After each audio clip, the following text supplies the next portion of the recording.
This guy, the person who made this one is also, yeah, cool. Alright, so, the races of D&D. Alright, so, let's see.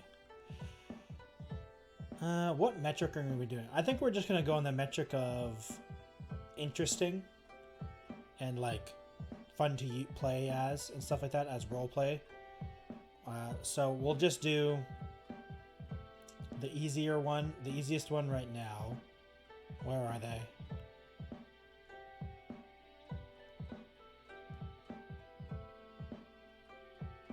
You know, in terms of role play, it's pretty boring, let's be honest. Being a human is pretty boring in terms of role play. I totally get why everyone's a human, but in terms of role play, very meh. Okay, now we'll just go in. I actually don't know what this race is. I assume this is like lion? That sounds pretty cool. I'm gonna put that at B tier. I actually don't know what the satire is either. Huh. Well, I don't know what it is, so we're gonna put it on C tier.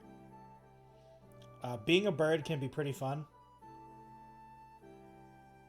MTG race? Oh, okay, that makes sense. The Acra... Oh, gosh. Aarakocra? I think it's pretty fun, honestly. Having a flying speed as your main speed and not being, like, being very slow on the ground, but being very fast in the air is very interesting, honestly. Poor human. Look, man.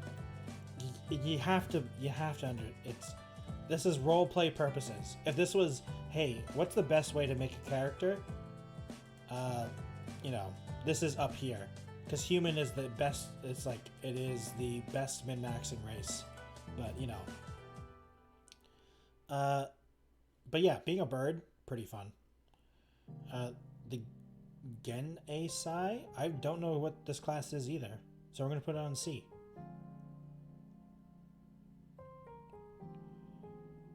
Maybe we should make a new tier. Add row below.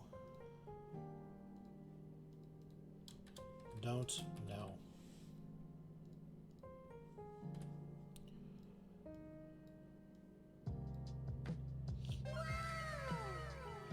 Thank you for the follow, John Water. I appreciate it.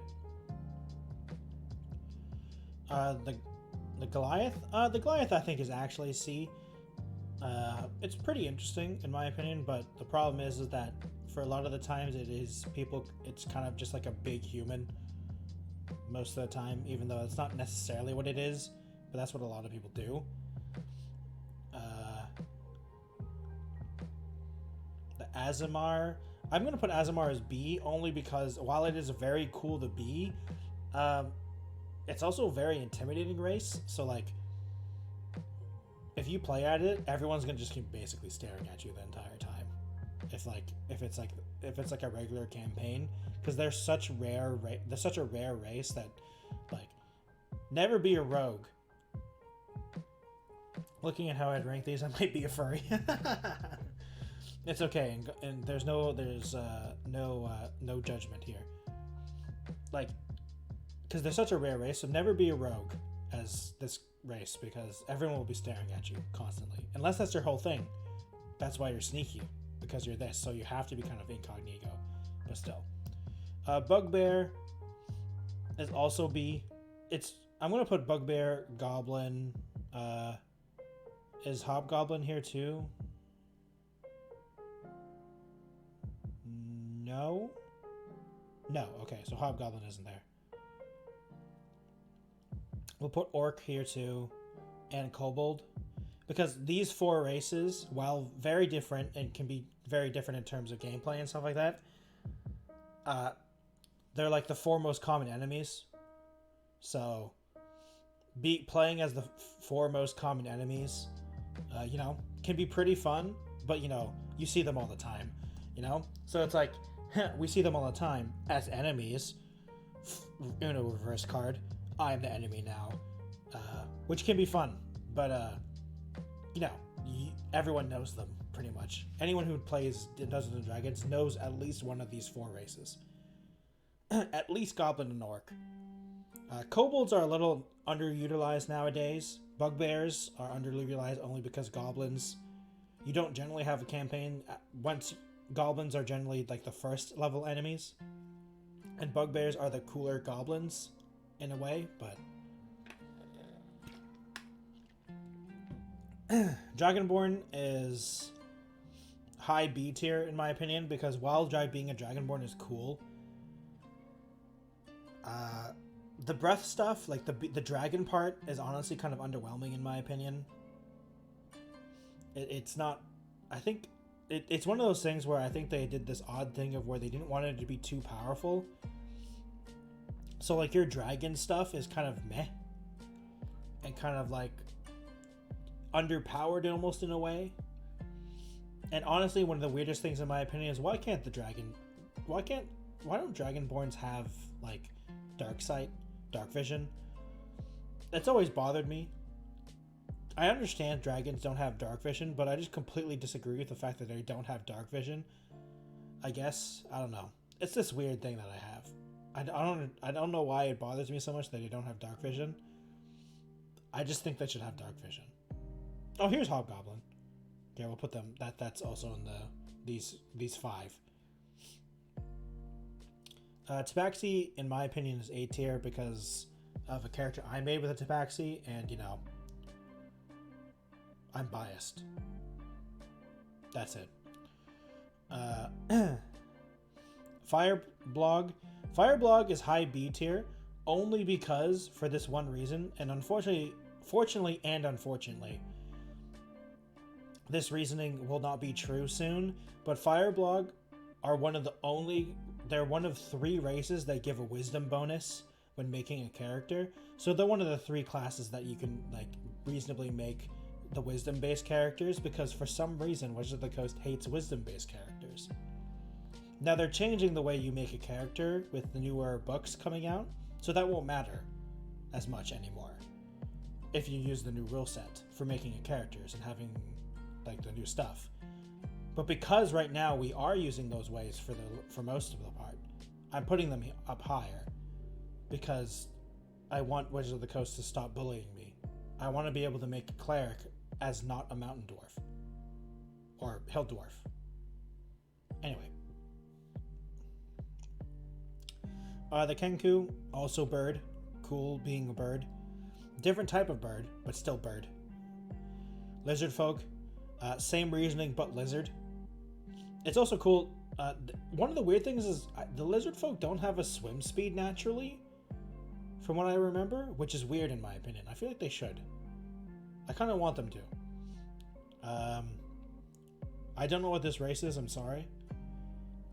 Young T Blueblood is 6, is C. The reason I put them in C tier is because they feel like you should be evil every time you play them. There's definitely a feeling of wanting to be evil, which has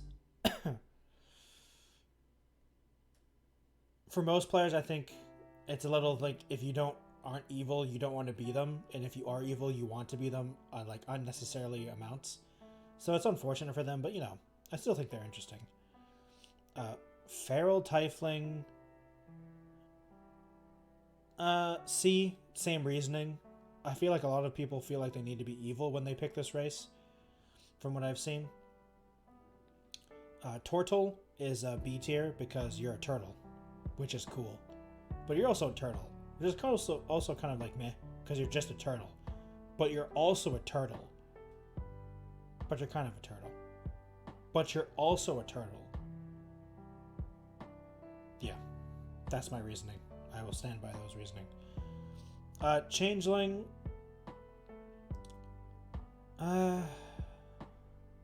Tortle. Yeah, Tortle. Changeling, honestly, I'm going to put on C. I thought Changeling, I honestly never really enjoyed the Changeling race. I thought there was just too many rules for it. I need to blow my nose, 1 second.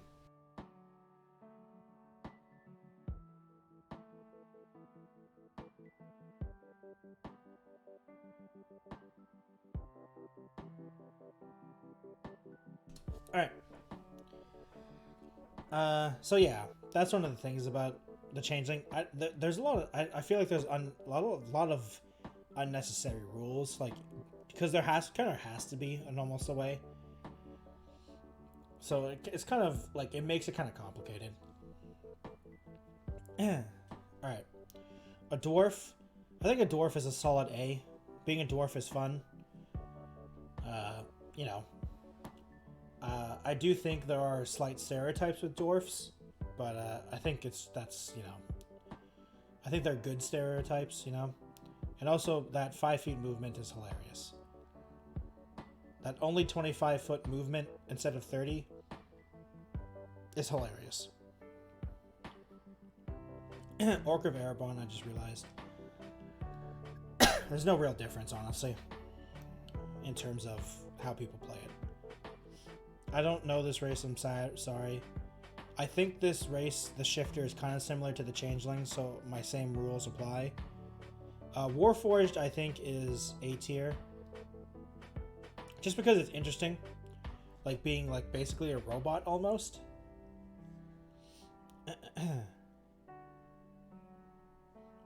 Orc of the same orc. Dwarf equals grumpy boy. Basically.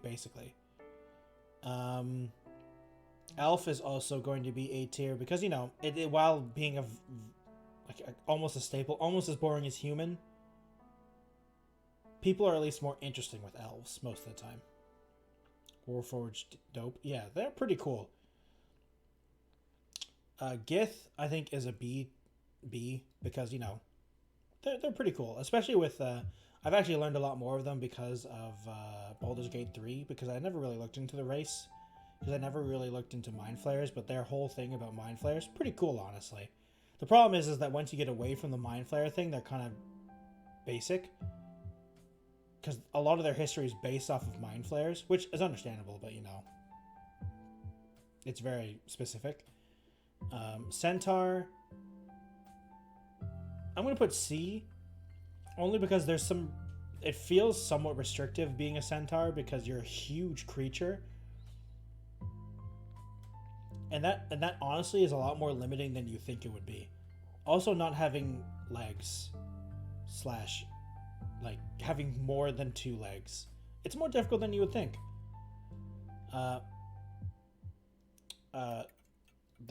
Being an elephant or a Luxodon is the same problem. You're in fact an elephant.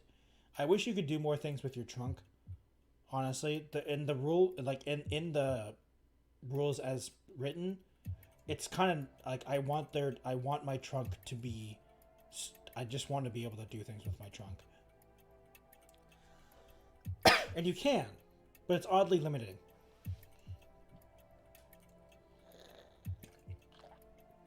I think they suffer the same from the Dragonborn, where they didn't want to make it overpowered.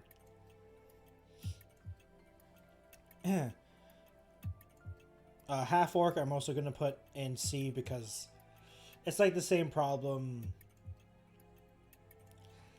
A little overused because, you know, orcs, but, you know, still pretty good.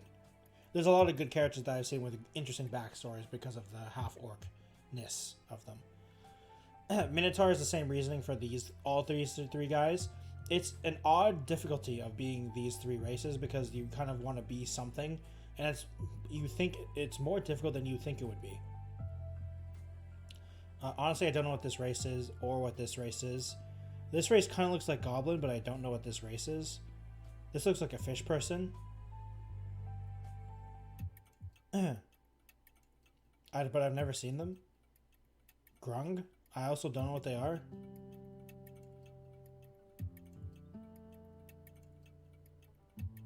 Long-range chemical warfare.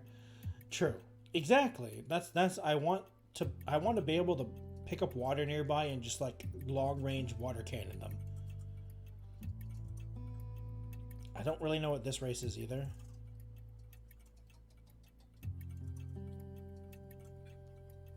I mean, they look pretty cool, but the problem is I don't actually know what they are. Hexblood, I also don't really know what that is. Reborn, is that like a ghost? I've never seen them, though. Gnome, I think is B tier. Gnomes are pretty fun. Same with halfling, or half-elf, sorry. Halfling, I think, is also B tier. Higher B tier, though, because being the whole lucky thing is pretty fun. It's pretty funny. Being a rabbit is pretty amusing, so I'm going to put that at A tier because you are, in fact, a rabbit. And it is Easter, technically, as well, so we got to put them in I tier. I just realized I basically have nothing in S tier. Huh.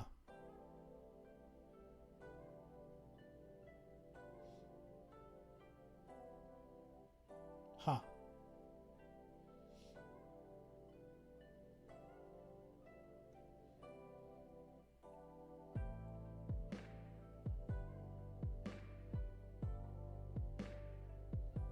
I'm going to put dwarf in S tier.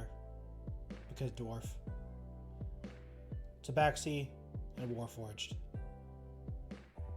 There.